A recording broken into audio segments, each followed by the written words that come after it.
So next we'll discuss variation in intelligence. So average intelligence, both people with intellectually disabled means whose IQ is below average, and people who are intellectually gifted whose IQ is above average are deviated from the norm. So first we'll discuss intellectual disability.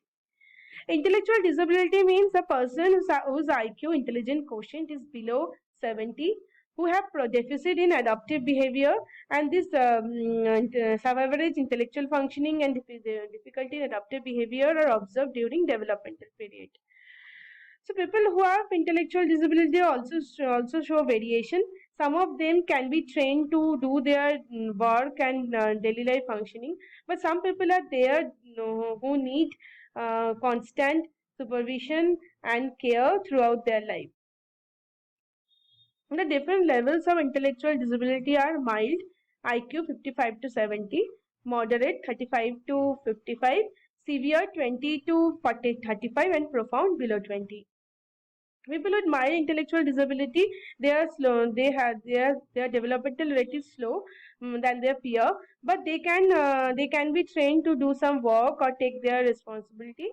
People with moderate intellectual disability, they also lack in the development, but they can be trained to take self care, develop simple social communication skill, but they need supervision throughout their life.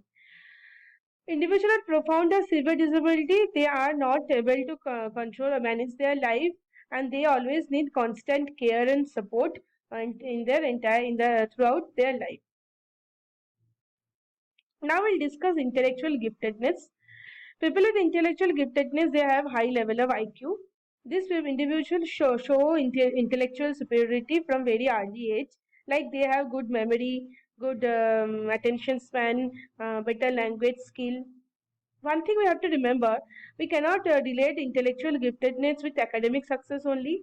People who are exceptional quality in other areas, like person who is a very good singer, person who is a very good player, or have high achievement in the field of sports, they are also intellectually gifted.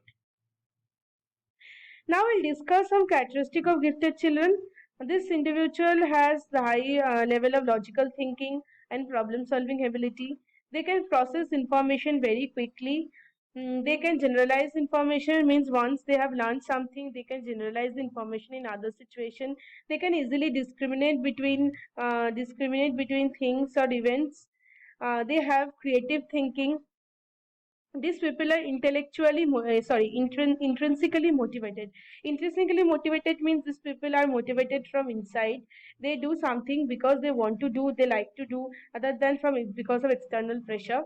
These people have high level of self-esteem also. People who are gifted, they are independent and nonconformist in thinking, means they do not accept anything blindly. Rather, they try to judge the situation, try to perceive the situation, try to experience the situation before accepting it.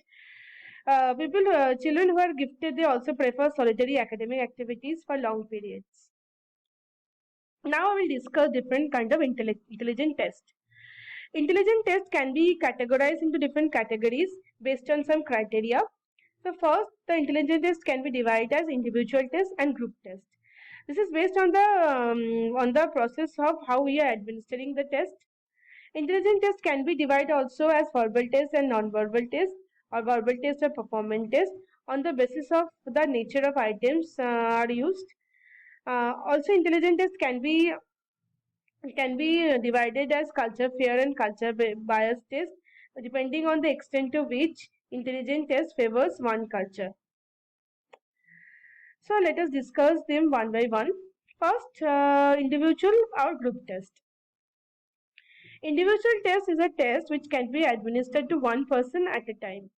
In individual test, the test taker can develop rapport with the individual, can understand the feelings and psychological can understand the feelings and motives of the individual. But in group test, it is administered to several persons at a time. So the test taker does not get opportunity to develop rapport or understand feelings of the person. Let me give an example. Wechsler Adult Intelligence Test, Wechsler Intelligence Test for children. These are all individual tests.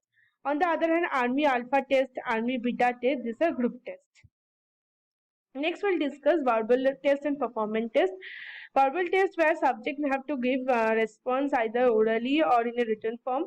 Verbal test use language. So people who are illiterate, they cannot take participate in verbal test, or people who are not familiar with the language that has been used in the particular test, they cannot take part in the test.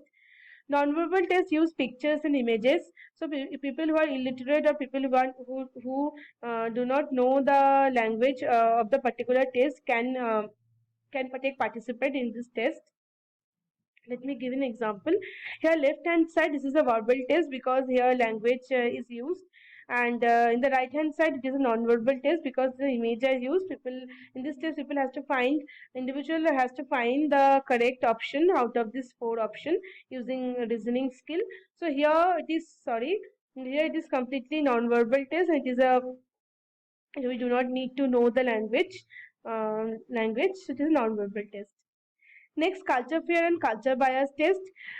Culture bias test, first I will discuss. Culture bias test means here in this test there are some elements of the particular culture where the test has been developed. Also, the language may be there which may be not known to other people.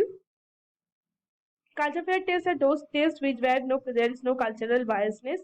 People from all culture can participate, can participate in this test, or this test can be administered to any individual from different culture. So let me give you one example.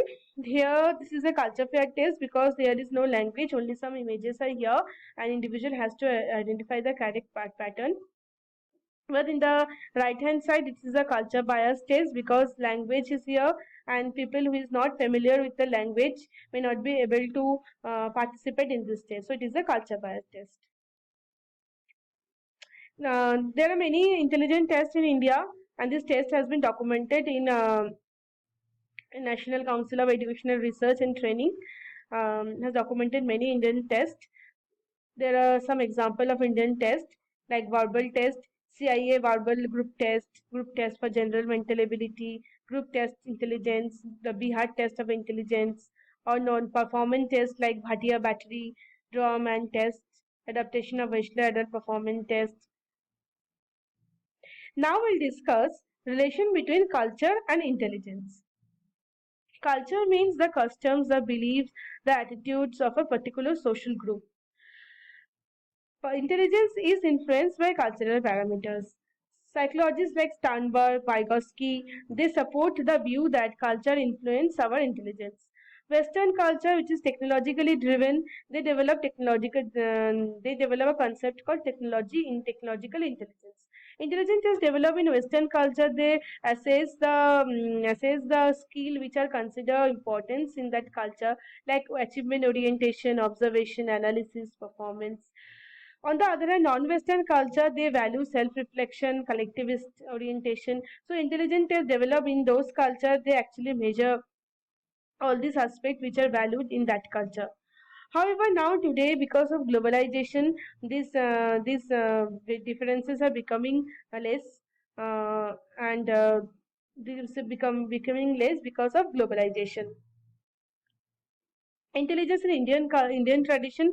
In Indian tradition, intelligence is perceived as a holistic perspective. It is not only the cognitive component, but it also includes emotional and motivational component. The Sanskrit, there's a word called buddhi, which is present intelligence in Indian tradition. According to J.P. Das, buddhi has affective and has affective and motivational component along with cognitive component. So the different factors of intelligence under Indian tradition are cognitive capacity, means our ability to perceive, think logically, use communication, discrimination, sensitivity to context. Social competence means our respect for others, commitment to others, concern about others, recognizing other perspective. Emotional competence means ability to understand our own emotion, ability to understand others' emotion, self-regulation, self-monitoring, honesty, politeness. Then fourth one is entrepreneurial competence. It means commitment, persistence, patience, hard work.